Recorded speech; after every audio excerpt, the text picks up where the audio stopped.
continuons notre semaine additionnelle de ce que nous avons commencé avec l'autel de la famille. Aujourd'hui, je parlerai de l'autel de la famille, de la belle famille, et je parlerai de conséquences des enfants qui naissent dans des familles où il y a des autels.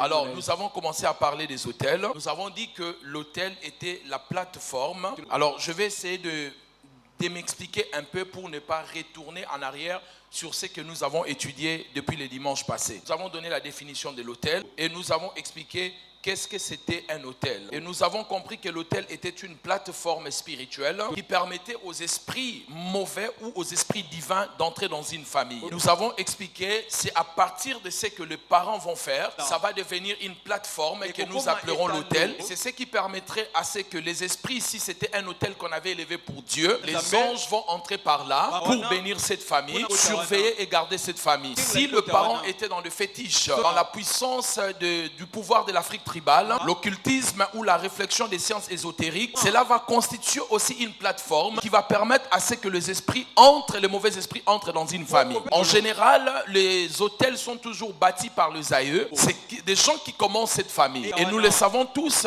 depuis 2000 ans jusqu'à aujourd'hui, nous avons tous eu 4092 ancêtres. Chaque personne ici a plus ou moins eu 4092 ancêtres. Et nous ne pouvons pas dire que tous nos ancêtres étaient des chrétiens, étaient des croyants. Certains ont nagé dans la magie noire, dans la magie blanche, dans l'occultisme, dans la tradition et de la puissance de l'Afrique tribale. Ainsi, mes bien-aimés dans le Seigneur, il y a encore 50 ans, certains parents, dans certaines familles, étaient encore dans l'occultisme. Je me rappelle, pour certaines familles, il y a encore 20 ans, on vous faisait passer sous les pieds. D'autres personnes, il y a encore 15 ans, on crachait sur vous pour que vous alliez de l'avant. D'autres personnes, encore il y a 10 ans, on était en train de vous laver et de vous mettre l'huile de palme, ou je ne sais pas comment l'appeler. Certains d'entre vous, il y a encore 10 ans, vous portez des amulettes. D'autres personnes, vous étiez alors élèves à l'internat, vous étiez...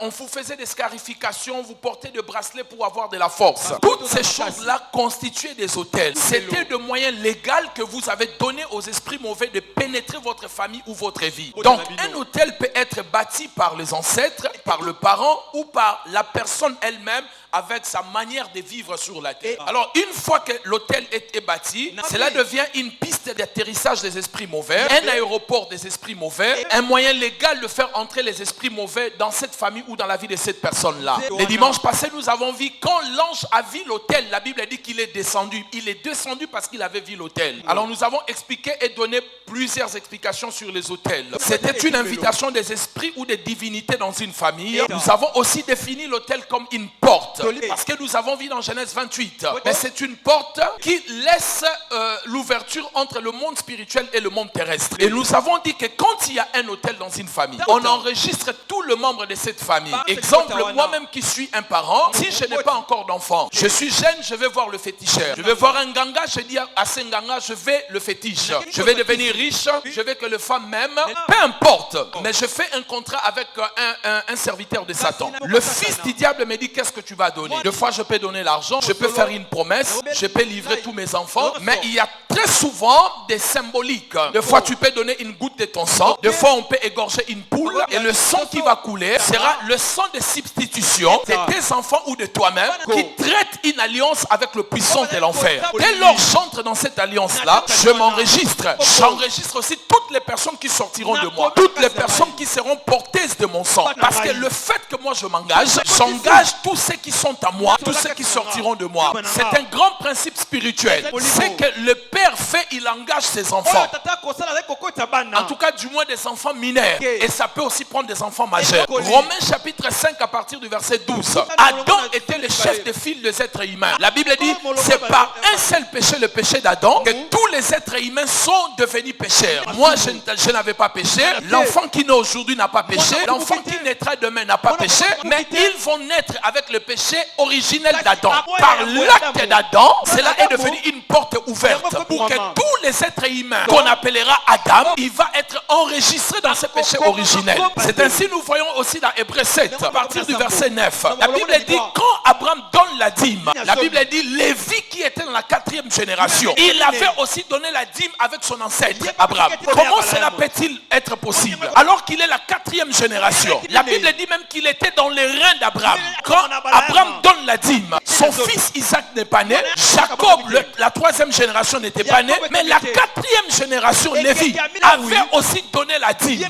Pourquoi? Parce que l'acte qu'Abraham posait enregistrait sa postérité, faisait entrer sa postérité dans ses alliances. Ainsi, frères et sœurs, tant que parents aujourd'hui, faites très attention aux actes que vous posez. N'allez pas chercher les fétiches. Tu engageras tes enfants. La Bible dit dans Lamentation 5:7, nos pères ont péché. Ils ne sont plus là. Mais c'est nous qui payons le poids de leurs péchés. C'est que le père fait, il engage ses enfants. Certains combats que vous avez, ça ne vient pas de vous. Ça vient du style de la vie passée de vos parents. Ce qu'ils ont fait, on leur a donné l'argent par la puissance magique, par la force de l'Afrique tribale. Alors qui va payer cela? Ce sont les enfants. Parce que la Bible dit Dieu punit l'iniquité des pères sur les enfants. C'est l'iniquité des pères, mais les enfants vont le payer. Et là, je vais vous expliquer. Très souvent, c'est le premier enfant, le fils aîné, qui est frappé. Parce qu'on commence à frapper les enfants. L'iniquité des pères sera punie sur les enfants. Les enfants au pluriel. Dès qu'il y a le premier enfant, premier-né, l'iniquité des pères commence à frapper le premier-né. Et c'est ce que je vous avais dit les jeudis. Comment les premiers-nés ne réussissent pas très souvent. Regardez la vie des aînés dans la plupart des familles. Ont échoué dans leur vie. Vous prenez dans la Bible, Ismaël était l'aîné,